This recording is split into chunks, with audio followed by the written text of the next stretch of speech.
Seeing as how John Candy's kind of hard to get without voodoo, looks like they replaced him with Uncle Ted from Bobby's World. Hey, it's me! Ha! It's Uncle Ted! Huh. You know, I always thought Uncle Ted was John Candy. And now he's anything but. And finally, Lone Star is played by Reno Romano, who also played both the versions of Batman and Spider-Man that were tremendous disappointments. So, is he black?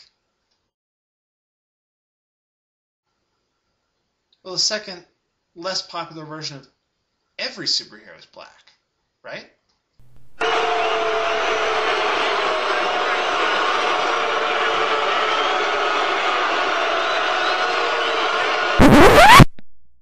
Fair enough. Okay. It's really only fair. It looks like what passes for our heroes are trapped. Can anything be done to stop these beasts? No, nothing can. Unless the doping has made them so dumb that they can't open a door. Wait, what? They can't open doors? But they can use baseball bats. They have hands! But they're also professional athletes. I wouldn't trust Brett Favre to open a door. But the little girl has something that could help them. What is it, weapons? The Schwartz? Blogging? No, silly. It's an asterisk.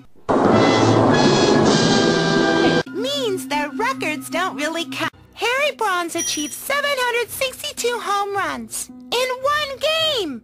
But the asterisk tells you he was using steroids and dino DNA. The girl saves the day with magical asterisks?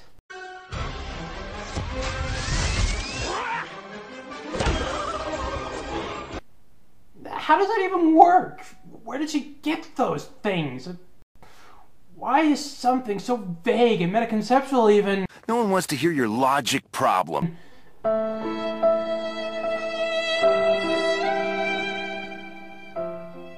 Oh, thank God it's over. Still, not by far the worst thing I've ever watched on purpose. I still say it'd be better as an online Flash cartoon. At least the thing about lousy Flash animations is they tend to be short. I can tolerate a minute 30 of nearly anything. Even meat spin?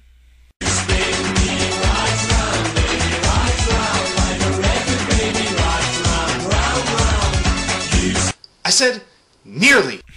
And you know what did it for me was that the movie felt nothing at all like Spaceballs. I mean, there was only one scene where anybody used the Schwartz, and we cut that out for time. I mean, the Spaceballs never seemed like some kind of interplanetary supervillain group, and a little thing, but there were a whole bunch of fake product names for steroids and beer and things. Why not just call them Spaceballs, the steroid? That would at least be like the movie. The thing for me is that it felt like Mel Brooks was trying to be relevant while using a lot of outdated references. I mean, it's like part of the script was written in the 90s, and then part of it now. To be honest, I just think he needs to come back in a bigger and better way. Something that doesn't look like a middle-aged loser's Flash cartoon project to impress the woman he's stalking on Facebook. The worst sin is a waste of talent.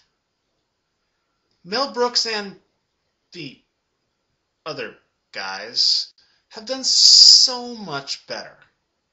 They could have had a good cartoon. Instead, they made something with production values and humor inferior to Homestar Runner.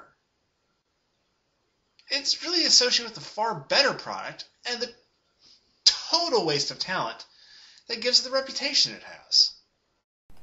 I really don't think that we need to see the rest of the series to confirm it sucks. In fact, I strongly recommend against it.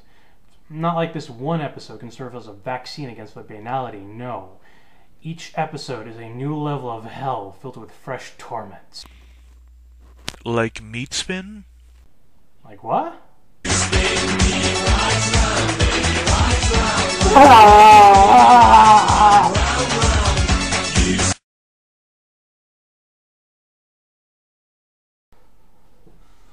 You bastard.